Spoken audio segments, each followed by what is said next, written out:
ಇಲ್ಲಿ ಬಂದು ಸ್ಕೀವ್ ಆಗುತ್ತೆ. ಇಲ್ಲಿ ರೋಡ್ ಬರುತ್ತೆ, ಇಲ್ಲಿ ನೋಡಿ, ಇಲ್ಲಿ ಸ್ವಲ್ಪ ಇದು ಬರ್ತದೆ, ಗೊತ್ತಾಯ್ತು.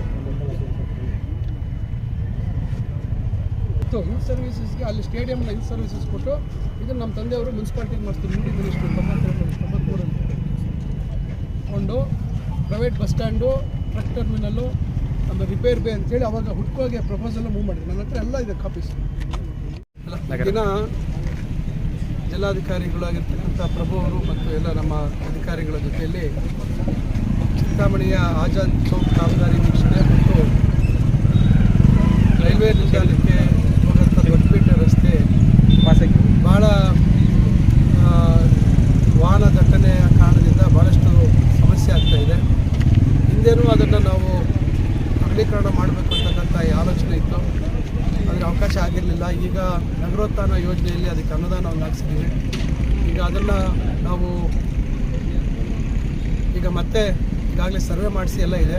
ಅದಕ್ಕೆ ಜಿಲ್ಲಾಧಿಕಾರಿಗಳನ್ನು ವೀಕ್ಷಣೆ ಮಾಡಿಸಿ ಈಗ ಅದಕ್ಕೆ ಯಾವ ರೀತಿ ಅಗಲೀಕರಣ ಮಾಡಬೇಕು, ಏನು ಪ್ರಕ್ರಿಯೆಗಳು ಮಾಡಬೇಕು ಅನ್ನೋದನ್ನು ಅವರು ಖುದ್ದಾಗಿ ನೋಡಲಿ ಅಂತ ಕರ್ಕೊಂಡ್ಬಂದಿದ್ದೀವಿ. ಅದೇ ರೀತಿಯಾಗಿ ಬಂಬು ಬಜಾರ್ ಕಡೆಯಿಂದ ಬರೋ ರಸ್ತೆ ಇರ್ಬೋದು, ಈ ಕಡೆ ಚೇಳೂರು ರಸ್ತೆಯಿಂದ ಬರುವಂಥದ್ದು ಇರ್ಬೋದು, ನಮ್ಮ ರಾಮಕುಂಟೆ ಏನಿವತ್ತು ಖಾಸಗಿ ಬಸ್ ನಿಲ್ದಾಣ ಮತ್ತು ಬೇರೆ ಸೌಲಭ್ಯ ನಾವು ಒದಗಿಸ್ತಾ ಇದ್ದೀವಿ. ಇಲ್ಲಿಂದ ನೇರವಾಗಿ ಈ ಕಡೆಯಿಂದ ರೈಲ್ವೆ ಸ್ಟೇಷನ್ಗೆ ರಸ್ತೆ ಮಾಡಬೇಕು ಅಂತ ನಾನು ಹಿಂದೆ 12-13 ವರ್ಷಗಳಿಂದಲೇ ನಾನು ಅಂದೇ ಜಿಲ್ಲಾಧಿಕಾರಿಗಳಾಗಿದ್ದಂಥ ಮಂಜುಳಾ ಅವ್ರನ್ನ ಕೂಡ ನಾನು ಇಲ್ಲಿ ಕರ್ಕೊಂಡ್ಬಂದು ನಾವು ಇಲ್ಲಿಂದ ಎಲ್ಲರಿಗೂ ನಡ್ಕೊಂಡು ಹೋಗಿದ್ವಿ. ಅದರಿಂದ ಈಗ ಅದೆಲ್ಲ ಹಂಗೆ ನೆನಗುದಿಗೆ ಬಿದ್ದಿತ್ತು. ಈಗ ರೈಲ್ವೆ ಸ್ಟೇಷನ್ನು ಇವತ್ತು ಜನಸಂದಣಿ ಜಾಸ್ತಿ ಆಗ್ತಾ ಇದೆ. ಮುಂದಿನ ದಿನಗಳಲ್ಲಿ ರೈಲುಗಳ ಓಡಾಟ ಸಂಖ್ಯೆ ಜಾಸ್ತಿ ಆಗುತ್ತೆ.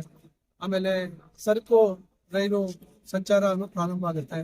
ಇವೆಲ್ಲ ಆಗೋದ್ರಿಂದ ನಾವು ಇಲ್ಲಿ ಭಾರಿ ವಾಹನಗಳ ಓಡಾಟ ಆಗುತ್ತೆ. ಇದಕ್ಕೆಲ್ಲ ಕಿರಿದಾದ ರಸ್ತೆ ಇದ್ರೆ ಇದು ಆಗೋದಿಲ್ಲ ಅಂತಕ್ಕಂಥ ಕಾರಣದಿಂದ ನಾವು ಇಲ್ಲಿ ಪರ್ಯಾಯವಾಗಿ ರಸ್ತೆ ಮಾಡಬೇಕು ಅಂತಕ್ಕಂಥ ಏನು ಹಿಂದೆ ಚಿಂತನೆ ಇತ್ತು. ಈ ಭಾಗದಲ್ಲಿ ಈಗಾಗಲೇ ಈ ಭಾಗದ ರೈತರ ಹತ್ರ ಕೂಡ ಇದಕ್ಕೆ ಹಿಂದೆ ಎಲ್ಲ ಚರ್ಚೆ ಮಾಡಿದ್ವಿ.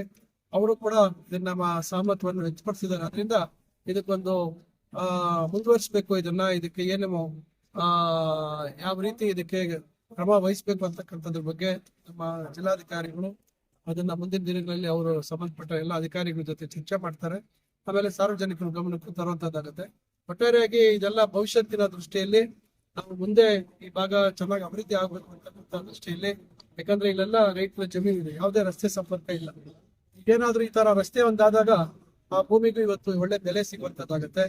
ನಾಳೆ ಇಲ್ಲಿ ಈ ಭಾಗದಲ್ಲಿ ಹೆಚ್ಚು ಅಭಿವೃದ್ಧಿ ಆಗುವಂತದ್ದು ಸಾಧ್ಯ ಆಗುತ್ತೆ ಅನ್ನೋ ದೃಷ್ಟಿಯಿಂದ ನಾವು ಒಟ್ಟಾರೆಯಾಗಿ ಸಾರ್ವಜನಿಕರ ಉಪಯೋಗಕ್ಕೋಸ್ಕರ ಒಂದು ದೂರದೃಷ್ಟಿ ಇಟ್ಕೊಂಡು ನಾವು ಈ ಒಂದು ಪ್ರಯತ್ನ ಮಾಡಿದ್ವಿ. ಆ ಕಾರಣಕ್ಕಾಗಿ ಇವತ್ತು ನಾನು ಇಲ್ಲಿ ಅವರೇ ನೋಡ್ಬೇಕು ಅಂತ ಮಾಡಿರ್ತಾರೆ.